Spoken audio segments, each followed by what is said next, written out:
Next आता है chlorobenzene, constantly move कर donating group. Hello everyone, welcome to Horizon Academy. My name is Aarushi Gupta और आज की क्लास में हम पढ़ने वाले हैं resonance effect.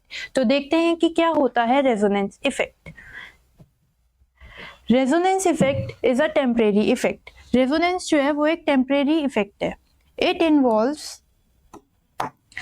Involves movement of pi electrons and lone pairs in a conjugated system। किसी भी conjugated system में पाई इलेक्ट्रॉन्स और लोन पेयर जो है मूव कर सकते हैं, उस चीज को हम बोलते हैं रेजोनेंस इफेक्ट।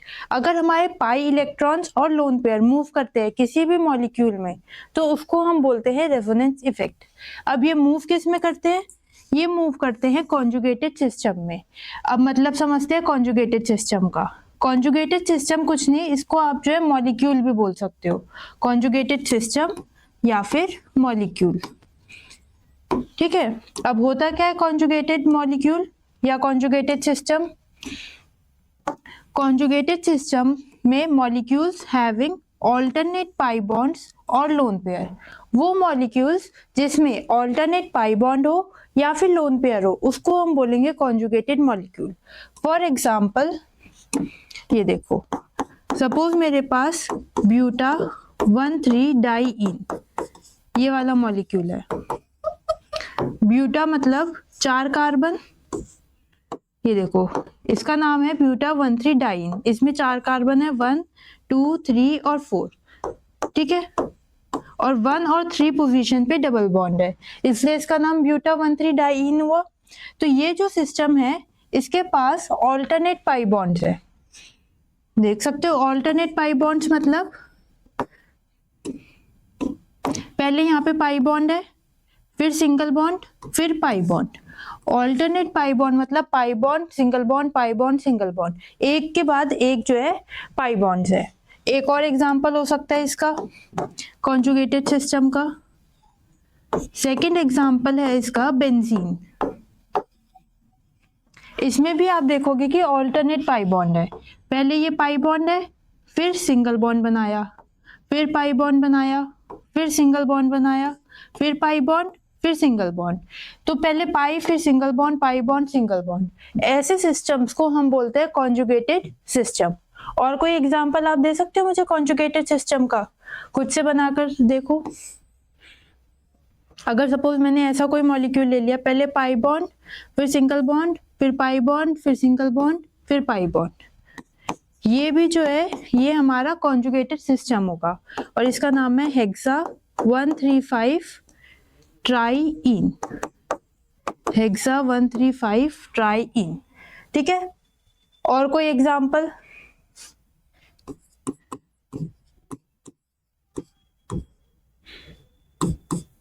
एक एग्जांपल हो सकता है ये। इसमें देखो ऑक्सीजन के पास यहाँ लोन पेयर्स है, lone pair, single bond, double bond. तो लोन पेयर्स और पाई बॉन्ड जो है ऑल्टरनेट है। पहले पाई बॉन्ड है, फिर सिंगल बॉन्ड है, फिर पाई बॉन्ड की जगह इस पर लोन पेयर्स है। तो इन सारे सिस्टम्स को हम बोलते हैं क्या? Conjugated system. एक एग्जांपल और हो सकता है विच इज दिस। यहाँ पे नाइट्रोजन के पास लोन पेयर्स है और यहाँ पे ये पाई बॉन्ड है। लोन पेयर और पाई बॉन्ड के बीच में सिंगल बॉन्ड है। तो हमारे पास ऑल्टरनेट पाई बॉन्ड हो या फिर लोन पेयर हो, उस सिस्टम को हम बोलते हैं कॉन्जुगेटेड सिस्टम। और ऐसे सिस्टम्स शो करते हैं क्या? Resonance effect. अब होता क्या है रेजोनेंस इफेक्ट में? रेजोनेंस इफेक्ट में पाई इलेक्ट्रॉन्स या फिर लोन पेयर मूव करते हैं। पाई इलेक्ट्रॉन्स और लोन पेयर मूव करते हैं। कैसे मूव करते हैं अभी आगे देखते हैं। देखो, there are many molecules whose behavior cannot be explained by single Lewis structure। ऐसे बहुत सारे मॉलिक्यूल्स हैं जिनका बिहेवियर एक लुईस स्ट्रक्चर नहीं बता सकता। लुईस स्ट्रक्चर बनाना हमने केमिकल बॉन्डिंग वाले चैप्टर में सीखा था। अब कंसिडर करो एक एग्जांपल, मेरे पास CO3 2-, ये कोई मॉलिक्यूल है। जब आप इसका स्ट्रक्चर बनाओगे तो आपको इस तरह से मिलेगा। 2 ऑक्सीजन है, उस पर नेगेटिव चार्ज है। वो ऑक्सीजन बना रहे सिंगल बॉन्ड और एक ऑक्सीजन बना रहा है डबल बॉन्ड। ठीक है, ये इसका स्ट्रक्चर बनेगा। अब आप बोल सकते हो कि इसको हम इस तरह भी तो बना सकते हैं कि डबल बॉन्ड मैंने इस ऑक्सीजन के साथ लगा दिया और नेगेटिव चार्ज मैंने इस ऑक्सीजन को दे दिया। और कुछ बच्चे ये बोलेंगे कि इसको हम ऐसे बना दे तो क्या गलती है इसको ऐसे बना दिया तो? बिल्कुल, हम इसको बिल्कुल ऐसे बना सकते हैं, ऐसे भी बना सकते हैं, ऐसे भी बना सकते हैं और ऐसे भी बना सकते हैं। ठीक है, तीनों ही करेक्ट है। तो अब आप देख रहे हो सिंगल लुईस स्ट्रक्चर से हम CO3 का जो है स्ट्रक्चर नहीं बना सकते। CO3 को एक लुईस स्ट्रक्चर एक्सप्लेन नहीं कर सकता। इसका ये भी हो सकता है स्ट्रक्चर, ये भी हो सकता है और ये भी हो सकता है। अब क्वेश्चन होता है कि असल में होता कैसे है ये। तो CO3 में क्या होता है, ये जो पाई बॉन्ड है ये डबल बॉन्ड है, इसमें एक सिग्मा बॉन्ड होगा और एक पाई बॉन्ड होगा। सपोज ये जो पिंक कलर से करा है ये पाई बॉन्ड है, एक बार पाई बॉन्ड इधर है, एक बार पाई बॉन्ड इधर है और एक बार पाई बॉन्ड इधर है। तो ये जो पाई बॉन्ड है ये मूव करता रहता है, कभी इस ऑक्सीजन के साथ पाई बॉन्ड बनाएगा, कभी इस ऑक्सीजन के साथ बनाएगा, कभी इस ऑक्सीजन के साथ बनाएगा। तो एक्चुअल में इसका स्ट्रक्चर इस तरह से होता है।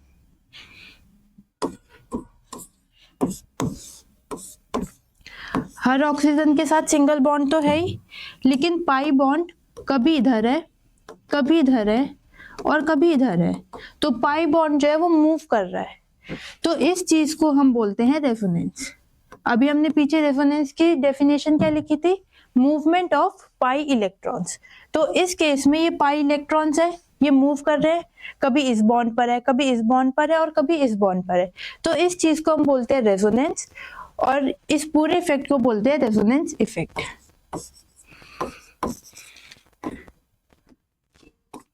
अब ये जो हमने तीन स्ट्रक्चर्स बनाए, ये तीन पॉसिबल स्ट्रक्चर्स है जो CO3 बना सकता है। इसको हम बोलते हैं कैनोनिकल स्ट्रक्चर्स, इसको हम बोलते हैं कैनोनिकल स्ट्रक्चर। ठीक है, और ये जो बना इसको हम बोलते हैं रेजोनेंस हाइब्रिड। हाइब्रिड का मतलब होता है मिक्सचर, और ये जो हमारा स्ट्रक्चर बना है ये मिक्सचर है इन तीनों स्ट्रक्चर्स का। इसमें पाई बॉन्ड यहाँ पर, यहाँ पर, यहाँ पर, तीन अलग जगह पे था, हमने इसमें तीनों जगह पे डॉटेड लाइन से पाई बॉन्ड दिखा दिया। डॉटेड लाइंस का मतलब है कि ये पाई बॉन्ड मूव कर रहा है, कभी इधर है, कभी इधर है और कभी इधर है। तो इसको हम बोलते हैं रेजोनेंस हाइब्रिड, और इन तीनों को बोलते हैं कैनोनिकल स्ट्रक्चर्स।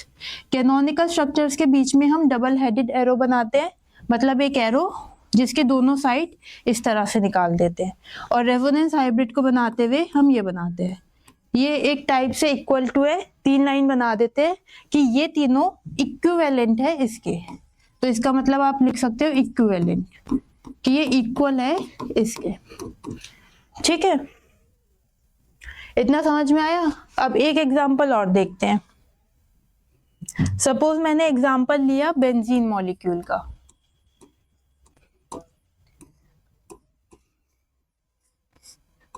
अब बेंजीन को ऐसे बना सकते हैं, अगर सपोज कोई बच्चा ऐसे बना दे बेंजीन को, फिर क्या डिफरेंस है दोनों में?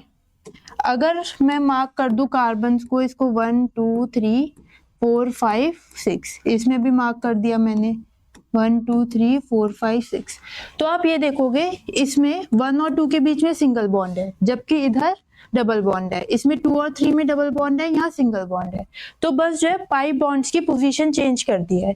इसमें पाई बॉन्ड कहाँ पर है? इसमें पाई बॉन्ड है कार्बन 2 और कार्बन 3 में, कार्बन 4 और कार्बन 5 के बीच में, कार्बन 6 और कार्बन 1 के बीच में। इसके अंदर पाई बॉन्ड है कार्बन 1 और कार्बन 2 में, कार्बन 3 और कार्बन 4 में और कार्बन 5 और कार्बन 6 में। तो बस पाई बॉन्ड का डिफरेंस है, इसमें पाई बॉन्ड इधर है, उसमें यहाँ पे दूसरी जगह पे है। अब कौन सा स्ट्रक्चर सही होगा दोनों में से? दोनों ही स्ट्रक्चर सही है। बेंजीन को हम ऐसे भी बना सकते हैं और ऐसे भी बना सकते हैं। तो हम ये बोल सकते हैं कि इसके अंदर जो पाई बॉन्ड्स हैं वो कॉन्स्टेंटली मूव कर रहे हैं। ये वाला पाई बॉन्ड इधर चला गया, ये वाला पाई बॉन्ड इधर और ये इधर, और हमें जो ये वाला स्ट्रक्चर मिल गया है ना। पाई बॉन्ड्स ने अपनी जगह चेंज कर ली, मूव करे, एडजेसेंट बॉन्ड पे चले गए और हमें एक दूसरा स्ट्रक्चर मिल गया। तो बेंजीन के अंदर पाई बॉन्ड्स जो है मूव करते रहते हैं और उसको हम क्या करते हैं, डॉटेड लाइन से दिखा देते हैं। तो ये बेंजीन का स्ट्रक्चर बन गया। ये दोनों हो गए हमारे कैनोनिकल स्ट्रक्चर्स और इसको हम बोलते हैं रेजोनेंस हाइब्रिड। इसका मतलब ये है कि पाई बॉन्ड जो है बेंजीन के अंदर मूव करते रहते हैं कॉन्स्टेंटली। और ये काम किया था केकुले ने। केकुले एक साइंटिस्ट था, उसने ये बताया था कि बेंजीन का अगर सोल्यूशन है तो वो बार बार जो है कन्वर्ट होता रहता है। कभी पाई बॉन्ड ऐसे होगा, कभी उसका स्ट्रक्चर ऐसे होगा, कभी ऐसे होगा, कभी ऐसे होगा। वो रैपिडली अपने आप को इंटर कन्वर्ट करता रहता है। तो दोनों ही स्ट्रक्चर सही हैं। कभी बेंजीन ऐसे है, कभी ऐसे है। वो रैपिडली इंटरचेंज कर रहा है, मतलब पाई इलेक्ट्रॉन्स जो है मूव कर रहे हैं कॉन्स्टेंटली। तो हम उसका स्ट्रक्चर बेंजीन का ऐसे बना देते हैं। ठीक है, इसको कभी कभार हम ऐसे सर्कल की फॉर्म में बना देते हैं। इसका मतलब ये है कि पाई बॉन्ड्स जो है मूव कर रहे हैं बेंजीन के अंदर। ठीक है, ये हमारे हो गए कैनोनिकल स्ट्रक्चर्स और ये हो गए रेजोनेंस हाइब्रिड। अब जब उसने बेंजीन के अंदर कार्बन कार्बन बॉन्ड लेंथ को मेजर करा, बेंजीन के अंदर carbon carbon bond length major करी, तो उसने ये पाया कि बॉन्ड लेंथ आई 139 पिकोमीटर। पिकोमीटर मतलब 10⁻⁻12 मीटर। जब उसने बेंजीन के अंदर carbon carbon bond length major करी तो उसको मिली 139 पिकोमीटर। अब हमें पता है कार्बन कार्बन सिंगल बॉन्ड की होती है 154 और कार्बन कार्बन डबल बॉन्ड की होती है 134 और हमें मिली कितनी 139 इन दोनों के बीच में। अगर हमारा देखो C1 और C2, अगर हम पहला स्ट्रक्चर मान ले कि पहला स्ट्रक्चर बेंजीन का सही है तो उस हिसाब से इनके बीच में सिंगल बॉन्ड होना चाहिए कार्बन 1 और कार्बन 2 के बीच में और बॉन्ड लेंथ होनी चाहिए 154 पिकोमीटर। ठीक है, अगर मैं बोलूं कि स्ट्रक्चर 2 सही है तो उस हिसाब से कार्बन 1 और कार्बन 2 के बीच में होगा डबल बॉन्ड और इसकी बॉन्ड लेंथ होनी कितनी चाहिए 134। पर जब हमने मेजर करा तो हमें कितनी बॉन्ड लेंथ मिली 139 पिकोमीटर। इसका मतलब कार्बन 1 और कार्बन 2 के बीच में ना तो सिंगल बॉन्ड है ना ही डबल बॉन्ड है। वो जो है कभी सिंगल बॉन्ड है कभी डबल बॉन्ड है, तो बॉन्ड जो है कॉन्स्टेंटली मूव कर रहा है। तो हम इस बात को ऐसे भी बोलते हैं कि इसका बॉन्ड ऑर्डर जो है वो 1.5 है। बेंजीन के अंदर बॉन्ड ऑर्डर लगभग 1.5 है, ना डबल बॉन्ड है ना सिंगल बॉन्ड है, उन दोनों के बीच में है क्योंकि पाई बॉन्ड मूव कर रहा है। ये कभी सिंगल है कभी डबल है, कभी सिंगल है कभी डबल है। इसका मतलब बीच में है उसका डेढ़ बॉन्ड 1.5 बॉन्ड, ना सिंगल है ना डबल है, उन दोनों के बीच में है। तो इस चीज को हम बोलते हैं resonance effect. Pi electrons constantly move करते हैं, ठीक है, और उस वजह से हमें इस तरह से रेजोनेंस हाइब्रिड मिलता है। अब बेंजीन के अंदर जितनी भी कार्बन कार्बन बॉन्ड लेंथ है वो इक्वल है। ऐसे क्वेश्चंस पूछा जाता है कि why all the carbon carbon bond lengths in benzene are equal. अगर हम पहला स्ट्रक्चर देखें तो 3 को सिंगल बॉन्ड है 3 को डबल बॉन्ड है, तो 3 बॉन्ड लेंथ होनी चाहिए 154 और 3 होनी चाहिए 134 की। और स्ट्रक्चर 2 देखे तो भी ऐसी होना चाहिए। बट एक्चुअल में जब मेजर करा गया एक्सपेरिमेंटली तो हमने ये पाया कि सारी बॉन्ड लेंथ्स 139 है। और ऐसा क्यों है? ऐसा है रेजोनेंस की वजह से। रेजोनेंस की वजह से पाई बॉन्ड जो है मूव कर रहा है, कभी इधर है कभी इधर है कभी इधर है, वो कॉन्स्टेंटली मूव कर रहा है और इस वजह से सारी बॉन्ड लेंथ्स इक्वल हो गई। और कितनी होती है 139 पिकोमीटर। और ये सारा कंसेप्ट हमें समझाया था किसने? केकुले ने। ठीक है, इतना नोट करो फिर आगे बढ़ते हैं। आगे नेक्स्ट है in CH3NO2 both NO bond lengths are equal, why. अब आपको बताना है कि ये मॉलिक्यूल है CH3NO2, इसके अंदर NO की जो बॉन्ड लेंथ है वो इक्वल है। इसका स्ट्रक्चर कैसा होता है CH3NO का? इसका ये स्ट्रक्चर इस तरह से है CH3NO का। अब इसके अंदर आपको 2 NO बॉन्ड्स दिखेंगे, एक ये वाला जो कि है N डबल बॉन्ड O, और एक मिलेगा N सिंगल बॉन्ड O। अब N डबल बॉन्ड O को शॉर्टर होना चाहिए क्योंकि ये डबल बॉन्ड है, और इसको लॉन्ग। ठीक है, बॉन्ड लेंथ की बात कर रहे हैं हम। अगर हम बॉन्ड लेंथ की बात करें तो N double bond O short होना चाहिए और N single bond O longer. लेकिन हमने ये पाया कि इस मॉलिक्यूल में ये दोनों बॉन्ड लेंथ इक्वल है, ये जो है इक्वल लेंथ की है। अब ऐसा क्यों हुआ, इक्वल लेंथ की क्यों हुई? तो इसका आंसर है रेजोनेंस। ये हुआ रेजोनेंस की वजह से। अब ध्यान से देखना, यहाँ पे नेगेटिव चार्ज है, ये नेगेटिव चार्ज इधर चला गया और ये पाई बॉन्ड इधर चला गया, और ये स्ट्रक्चर कुछ इस तरह से बन गया। ठीक है, पहले जहाँ डबल बॉन्ड था अब वहां सिंगल हो गया, और पहले जहाँ सिंगल बॉन्ड था अब वहां डबल बॉन्ड हो गया। ठीक है, इलेक्ट्रॉन्स ने मूव करा, पाई इलेक्ट्रॉन्स जो है मूव कर रहे हैं इसके अंदर भी। तो इसको हम फाइनल स्ट्रक्चर कैसा बना सकते हैं, इस तरह से। और यहाँ पे पाई बॉन्ड जो है मूव कर रहा है, तो उसको हमने डॉटेड लाइन से शो कर दिया, और इस पूरे पे नेगेटिव चार्ज। तो क्योंकि इसमें भी रेजोनेंस है, पाई इलेक्ट्रॉन्स मूव कर रहे हैं, इस वजह से दोनों बॉन्ड लेंथ जो है इक्वल है। ठीक है, ये जो पहले दो स्ट्रक्चर्स हैं इसको हम बोलते हैं कैनोनिकल स्ट्रक्चर्स, इसको हम बोलते हैं कैनोनिकल स्ट्रक्चर, और इसको हम बोलेंगे रेजोनेंस हाइब्रिड, इसको हम बोलते हैं रेजोनेंस हाइब्रिड। ठीक है, तो रेजोनेंस की वजह से दोनों NO बॉन्ड्स जो है वो इक्वल लेंथ के है, पाई इलेक्ट्रॉन्स मूव कर रहे हैं, कभी इस NO बॉन्ड के बीच में, कभी इस NO बॉन्ड के बीच में। इतना क्लियर हुआ? इसके बाद जो रेजोनेंस हाइब्रिड की एनर्जी होती है वो कम होती है in comparison to canonical structure. अगर हम एनर्जी की बात करें, एनर्जी, तो रेजोनेंस हाइब्रिड की एनर्जी कम होती है, रेजोनेंस हाइब्रिड की एनर्जी कम होती है कैनोनिकल स्ट्रक्चर से। ठीक है, ये देखो यहाँ पे लिखा हुआ है energy of resonance hybrid is lower than that of canonical structure, और ऐसा हमेशा होता है, रेजोनेंस हाइब्रिड की एनर्जी कैनोनिकल स्ट्रक्चर से कम होगी। The difference in energy between actual structure मतलब रेजोनेंस हाइब्रिड की बात कर रहे हैं हम, रेजोनेंस हाइब्रिड की एनर्जी और कैनोनिकल स्ट्रक्चर की एनर्जी, इन दोनों की एनर्जी को अगर हम माइनस कर दे तो हमें मिलेगा क्या, रेजोनेंस एनर्जी। या तो उसको हम रेजोनेंस स्टेबलाइजेशन एनर्जी बोलेंगे, या फिर सिंपली रेजोनेंस एनर्जी भी बोल सकते हैं। तो हम ये बोल सकते हैं कि रेजोनेंस एनर्जी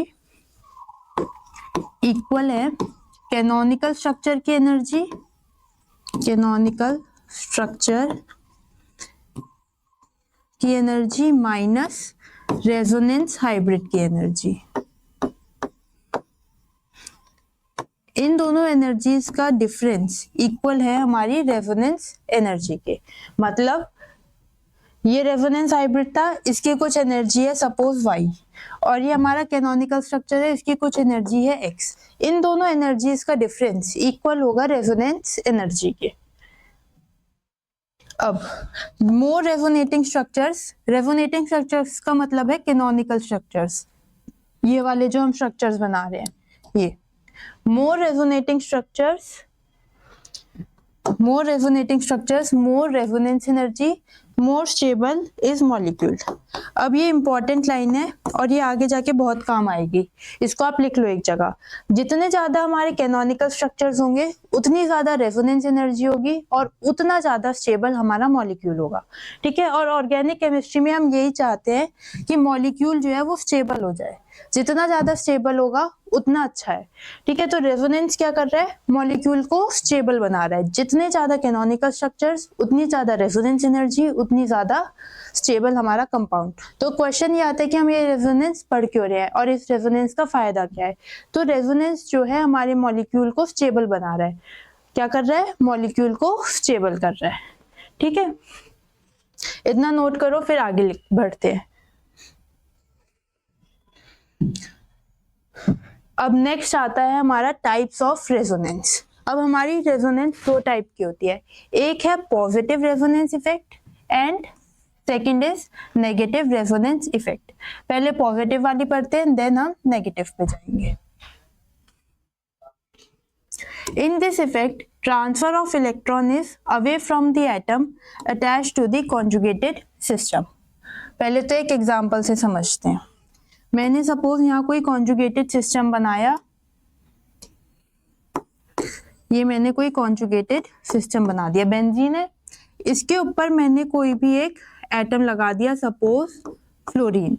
मैंने इसके ऊपर फ्लोरीन एटम लगा दिया। फ्लोरीन के पास लोन पेयर्स होंगे यहाँ पे 1 2 3 4 5 6, इसके पास यहाँ पे 6 लोन पेयर्स होंगे। इतना समझ आया? अब इसमें क्या होता है, transfer of electron away from the atom attach to the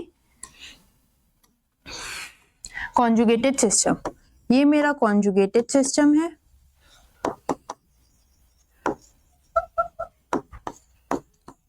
और इसके ऊपर मैंने कोई भी एटम लगा दिया।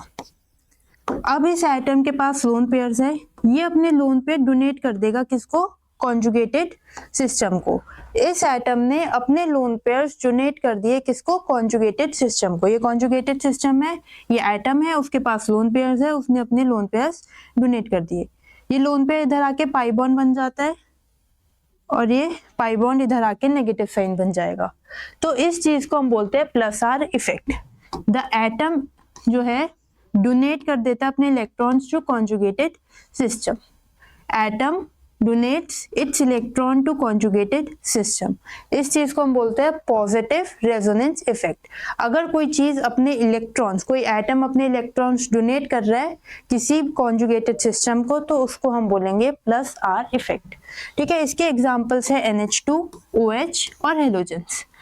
NH2 के पास आप देखोगे लोन पेयर है नाइट्रोजन के पास, ऑक्सीजन के पास भी यहाँ पे 2 लोन पेयर्स होते हैं, और हेलोजेंस क्या होते हैं, halogens are group 17 which is fluorine, chlorine, bromine and iodine. तो इनके पास भी लोन पेयर्स होते हैं। ये सब क्या करते हैं, कॉन्जुगेटेड सिस्टम को डोनेट कर देते हैं अपने इलेक्ट्रॉन, तो इनको हम बोलते हैं प्लस आर इफेक्ट। और इनको हम इलेक्ट्रॉन डोनेटिंग ग्रुप्स भी बोलते हैं, इलेक्ट्रॉन डोनेटिंग ग्रुप्स, क्योंकि ये जो अपने इलेक्ट्रॉन्स डोनेट कर देते हैं। समझ में आया? शॉर्ट में EDG। अब नेगेटिव रेजोनेंस इफेक्ट में क्या होगा, नेगेटिव रेजोनेंस इफेक्ट में इसका ऑपोजिट हो जाएगा। यहाँ पे वर्ड डोनेट था, इसके अंदर हमने वर्ड लगाया विड्रॉ। कोई भी एटम जो लोन पेयर को या इलेक्ट्रॉन्स को विड्रॉ कर लेगा, विड्रॉ मतलब अपनी तरफ वापस ले लेगा, खींच लेगा। हम बैंक में जाते हैं पैसे विड्रॉ करने, मतलब निकालने अपनी, है ना, तो हम लिख सकते हैं निकालने। कोई भी एटम या सब्स्टिट्यूएंट जो कॉन्जुगेटेड सिस्टम से इलेक्ट्रॉन निकाल लेगा, उसको हम बोलेंगे कि वो माइनस आर इफेक्ट शो कर रहा है। और उसके एग्जांपल्स हैं ये COH, CHO, Cn और NO2।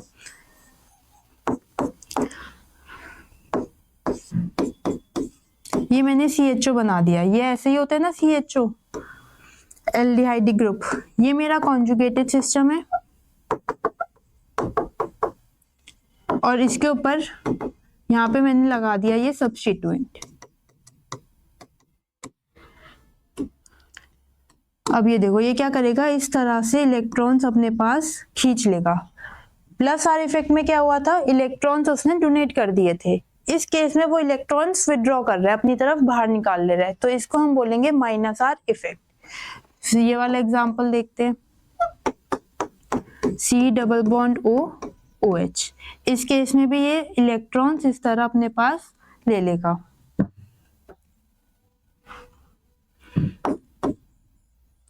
अगर हम बात करें साइनाइड की, Cn, इस तरह से होता है साइनाइड, ये भी इलेक्ट्रॉन्स अपनी तरफ खींच लेगा। और अगर हम बात करें NO2 ग्रुप की, ये होता है इस तरह NO2, ये भी इलेक्ट्रॉन्स इधर अपनी तरफ खींच लेगा। तो ऐसे ग्रुप्स को हम बोलते हैं क्या, माइनस आर इफेक्ट शो कर रहे हैं, और ये शो कर रहे हैं प्लस आर इफेक्ट, और इनको हम बोलते हैं electron donating groups. Electron donating groups, मतलब कि EWG शॉर्ट में। ये है EDG इलेक्ट्रॉन डोनेटिंग ग्रुप्स, ये है इलेक्ट्रॉन विड्रॉइंग ग्रुप्स, इलेक्ट्रॉन अपनी तरफ खींच ले रहे हैं, ठीक है। अब आपके पास इस वाले को ध्यान से देखो, NO2 वाले को, इसको नीचे फिर से बनाते हैं।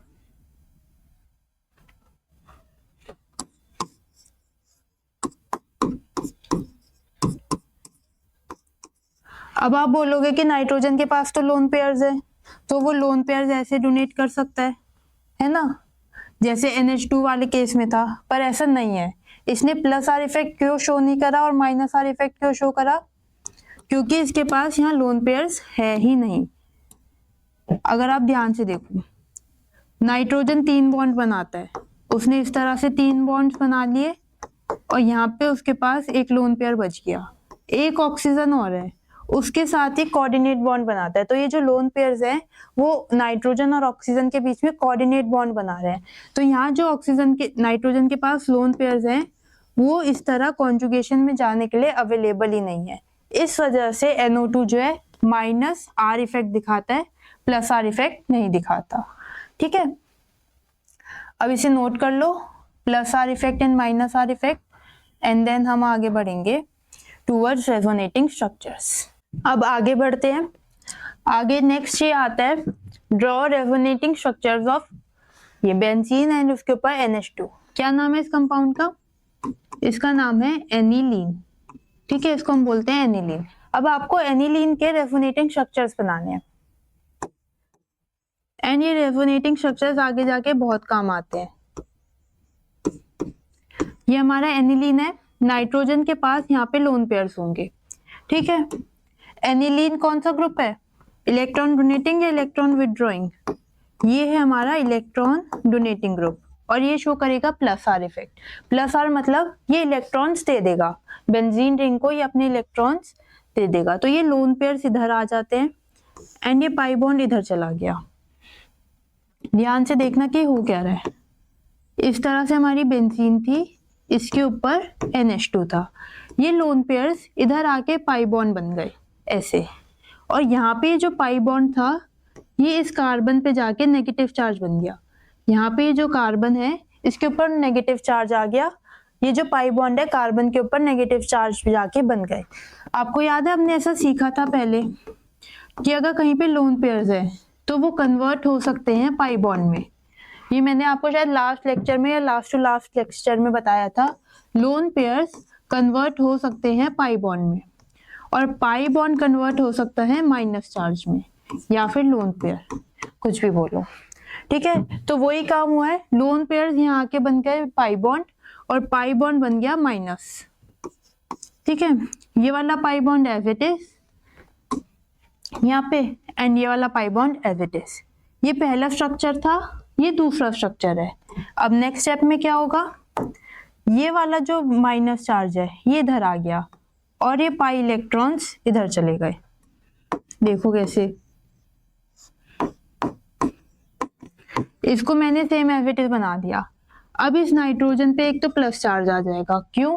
क्योंकि उसने अपने इलेक्ट्रॉन्स डोनेट कर दिए, और अब ये नाइट्रोजन 4 बॉन्ड बना रहा है 3 की जगह, क्योंकि इसने अपने इलेक्ट्रॉन्स डोनेट कर दिए तो इस पे पॉजिटिव चार्ज आ गया। इस कार्बन ने इलेक्ट्रॉन्स एक्सेप्ट करे तो इस पे माइनस साइन आ गया। अब ये वाला मैंने एज इट इज बनाया, ये माइनस इधर जाके पाई बॉन्ड बन गया ऐसे, ये वाला पाई बॉन्ड इस कार्बन पे माइनस चार्ज बन गया, और ये इधर pi bond as it is. ये इसका बन गया थर्ड स्ट्रक्चर। अब नेक्स्ट देखते हैं, नेक्स्ट स्टेप में क्या होगा, ये माइनस चार्ज इधर जाके पाई बॉन्ड और पाई बॉन्ड बन जाएगा माइनस चार्ज। तो अगले स्टेप में क्या होगा, ये सारा एज इट इज बनाया, ये वाला pi bond as it is बनाया, ये माइनस चार्ज इधर जाके पाई बॉन्ड बन गया और ये पाई बॉन्ड इधर जाके माइनस चार्ज। इतना समझ आया? और लास्ट स्टेप में देखो इस तरह से हुआ। हम इसे फिर से बनाते हैं, आगे बना देते हैं।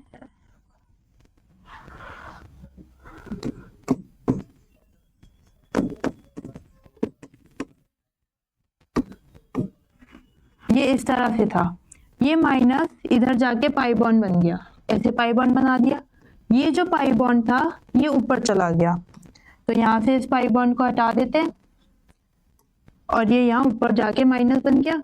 नाइट्रोजन पे ऑलरेडी प्लस था, प्लस और माइनस मिलके कैंसिल हो गए, न्यूट्रल हो गया, तो प्लस और माइनस हट गए, तो हमें वापस एनिलीन मिल गया। अब पहले स्ट्रक्चर में और लास्ट स्ट्रक्चर में क्या डिफरेंस है? कुछ डिफरेंस दिख रहा है? ध्यान से देखना। अगर मैं कार्बन को मार्क कर दूं, इस कार्बन को 1 मार्क कर दिया और इस कार्बन को 2, तो पहले स्ट्रक्चर में कार्बन 1 और कार्बन 2 के बीच में सिंगल बॉन्ड है, जबकि लास्ट स्ट्रक्चर में कार्बन 1 और कार्बन 2 के बीच में क्या है? Double bond. तो हमने क्या देखा? पाई बॉन्ड जो है बेंजीन रिंग के अंदर तो मूव कर ही रहे थे, एनिलीन के अंदर भी पाई इलेक्ट्रॉन्स मूव कर रहे हैं। तो ये पूरा बनाने का रीजन ये है कि हमें ये पता चला कि पाई बॉन्ड जो है कॉन्स्टेंटली मूव कर रहे हैं, पहले इधर फिर इधर और फिर इधर। इसको एक साथ ना बना के मैंने एक एक स्टेप में करके बना दिया, ठीक है। इन सबको हम बोलते हैं क्या? Canonical structures. ये सारे हैं हमारे कैनोनिकल स्ट्रक्चर्स। अब हमें इसका रेजोनेंस हाइब्रिड बनाना होगा। वो कैसे बनेगा? इस तरह NH2 और अंदर हमने बना दी डॉटेड लाइंस। डॉटेड लाइंस मतलब पाई इलेक्ट्रॉन जो है मूव कर रहा है कॉन्स्टेंटली बेंजीन रिंग के अंदर। कभी कार्बन 1 और 2 के बीच में डबल बॉन्ड है, कभी कार्बन 2 और कार्बन 3 के बीच में डबल बॉन्ड है, ठीक है। तो इसको हम बोलते हैं रेजोनेटिंग स्ट्रक्चर्स ऑफ एनिलीन। तो आपको ये ध्यान रखना है कि वो प्लस आर इफेक्ट दिखा रहा है या माइनस आर इफेक्ट दिखा रहा है। अब यहाँ पे एक लाइन लिखो, प्लस आर इफेक्ट के केस में we get negative charge on benzene ring.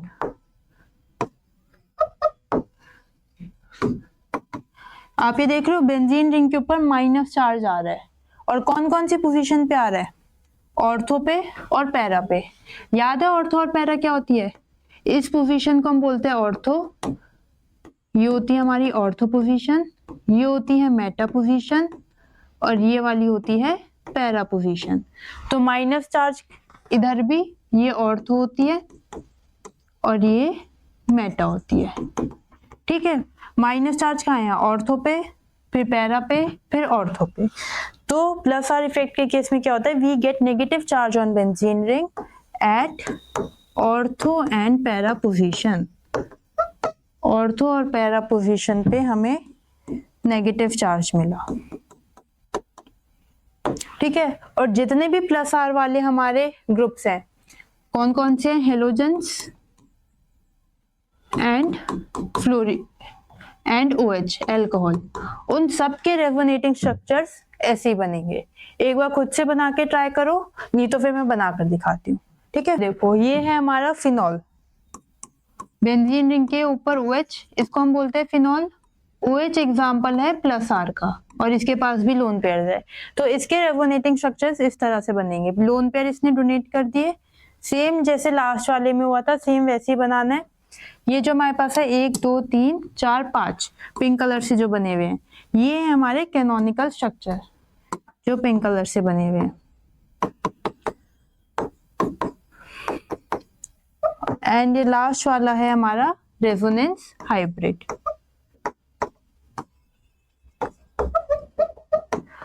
Oxygen ने अपने लोन पेयर्स डोनेट करे, ऑक्सीजन पे प्लस चार्ज आ गया और कार्बन पे माइनस चार्ज। अब इसमें भी आप ये देखना, क्योंकि ये प्लस आर का एग्जाम्पल था तो हमें नेगेटिव चार्ज मिला बेंजीन रिंग के ऊपर। और कहाँ कहाँ मिला?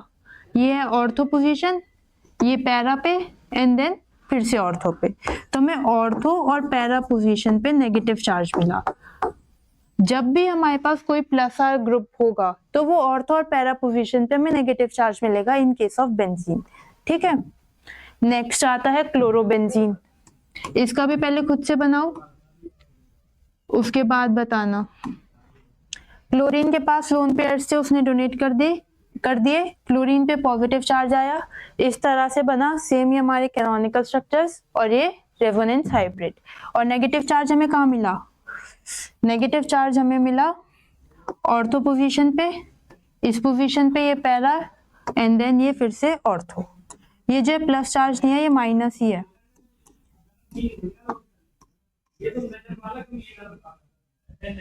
ठीक है, ऑर्थो, पैरा और फिर से ऑर्थो, इन पोजीशन से हमें जो है नेगेटिव चार्ज मिला क्लोरोबेंजीन के केस में। सिमिलरली आप जो है फ्लोरोबेंजीन, जितने भी हेलोजेंस है, ऐसे फ्लोरोबेंजीन, ब्रोमोबेंजीन और आइडोबेंजीन, इनके भी रेजोनेटिंग स्ट्रक्चर्स बना सकते हो। बस Cl की जगह क्या आ जाएगा, F, या फिर ब्रोमोबेंजीन में Cl की जगह हर जगह लगा दोगे Br, और आइडोबेंजीन में हम लगा देंगे क्या, आयोडीन, क्लोरीन की जगह। समझ में आया? तो ये तो था प्लस आर वाले ग्रुप्स के रेजोनेटिंग स्ट्रक्चर्स। अब हम देखेंगे उन ग्रुप्स का रेजोनेटिंग स्ट्रक्चर्स जो माइनस आर इफेक्ट शो करते हैं। माइनस आर कौन कौन से शो करते हैं बताओ? माइनस आर वाले ग्रुप्स COOH, CHO, CN और NO2, ये होते हैं माइनस आर शो करने वाले। अब इनका बनाते हैं। सबसे पहले हम बनाते हैं COOH। ये बेंजीन रिंग थी, इसके ऊपर मैंने लगा दिया COOH। क्या नाम होगा इसका? इसका नाम होगा बेंजोइक एसिड। ठीक है, ओपन करके अगर हम इसे लिखें COOH को, तो ये इस तरह से होगा। ठीक है, अब ये क्या करेगा, इलेक्ट्रॉन विड्रॉ कर लेगा, क्योंकि ये है माइनस आर ग्रुप। ये पाई बॉन्ड इस बार इधर चला गया और ये इस तरह से, देखो कैसे होएगा।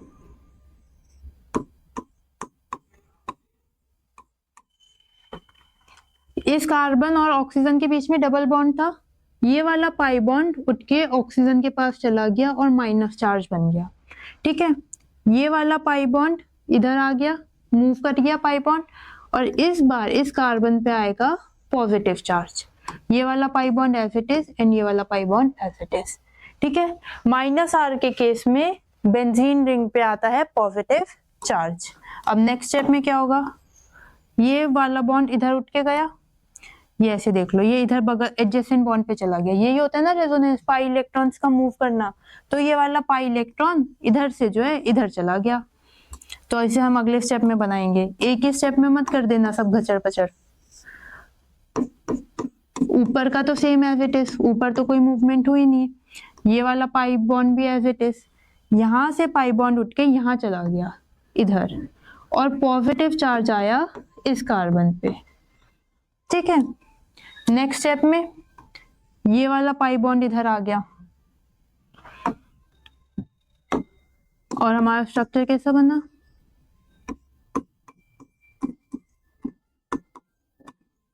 अब ये वाला पाई बॉन्ड इधर आ गया ऐसे, और इधर प्लस चार्ज आ गया इस कार्बन पे। और लास्ट स्टेप में क्या होगा, ये वाला पाई बॉन्ड इधर और ये ऊपर वाला माइनस चार्ज वापस नीचे।